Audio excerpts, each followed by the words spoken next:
तर आमदार जितेंद्र आव्हाड हे देखील आपल्यासोबत जोडले गेलेले आहेत। आव्हाडजी, आपलं स्वागत।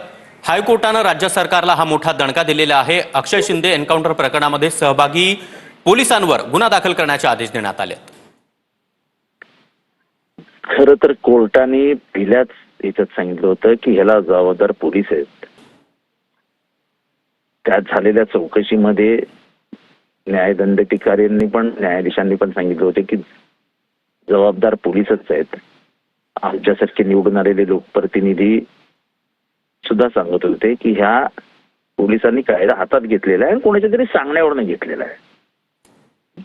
हा सगळं प्रकरण दाबण्याचा प्रयत्न करत होते। मी माननीय सर्व उच्च न्यायालय मुंबई मनापासून आभार मानतो की कायद्याचं राज्य स्थापित करण्यासाठी निर्माण झालेल्या लोकशाहीमध्ये कायदा हातात घेण्याचं जे काम केलं जातंय ते अत्यंत दुर्दैवी आणि ते लोकशाहीला घातक आहे। न्यायपालिकेच्या बाहेर कायदा असताना, न्यायपालिकेत कायदा असताना, कायद्याने सगळं चालत असताना कायद्या बाजूला सारून एक वेगळा रॉबिनहुड इमेज तयार करण्यासाठी म्हणून जो काही प्रकार घडला अक्षय शिंदेमध्ये अत्यंत दुर्दैवी आहे। आणि असं चुकीचंच होतं की प्रथा आणि ही पद्धत आणि प्रथाच चुकीची आहे। जे काय करायचं ते कायद्याने करा ना।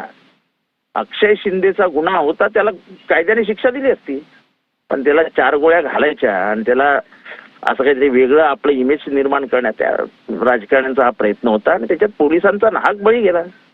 बरोबर। मात्र ज्यावेळी हे एन्काउंटर झालं होतं त्यावेळेसचं सरकार आणि आताचं सरकार तर निवडणुकीच्या दृष्टीनं निवडणुकीच्या तोंडावर हे सगळं घडलं असा आपला आरोप आहे। हो, मी पहिल्यांदाच सांगितलेलं की राजकारण्यांना स्वतःची रॉबिनहुड इमेज तयार करायची, समाजामध्ये काहीतरी वेगळेपणा सिद्ध करण्यासाठी कायदा बशनात बांधून ठेवायचं, कायदाच बाजूला करायचा, हे बरोबर नाही। याच्याने नुकसान शेवटी कायद्याच्या राज्याचं होतं, कायद्याचं राज्य आहे। आव्हाडजी, या संदर्भात तुम्ही यापूर्वी देखील भूमिका मांडलेली होती, त्यावेळी देखील तुमच्यावर अक्षय शिंदे प्रकरणामध्ये तुम्ही जी काही भूमिका मांडली माध्यमांसमोर तुम्ही बोललेला होता, त्यावरून तुमच्यावर देखील टीका काहींनी केलेली होती। टीका करणाऱ्यांना टीका करण्याचा अधिकार लोकशाहीत दिलेला आहे, पण शेवटी सत्य काय झालं ना, कोर्टाने सांगितलं ना की हा गुन्हा आहे। आता तुम्हाला कोणालाही मारता येत नाही, त्यांनी खून केला ना, हो त्याला जेलमध्ये ठेवा, कायद्याने खटला चालवा आणि त्याला द्या शिक्षा द्यायची ती द्या ना।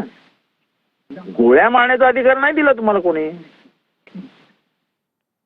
नक्कीच आव्हाडजी, आमच्याशी संवाद साधला त्याबद्दल धन्यवाद। तर शिवसेनेच्या उपनेत्या, ठाकरे गटाच्या उपनेत्या सुषमा अंधारे या देखील आपल्यासोबत जोडले गेलेले आहेत। अंधारेजी, आपलं स्वागत। अक्षय शिंदे एन्काउंटर प्रकरणामध्ये पोलिसांवर गुन्हा दाखल करा, राज्य सरकारला हा मोठा दणकाच हायकोर्टाने दिला। अक्षय शिंदे एन्काउंटर प्रकरणामध्ये तात्काळ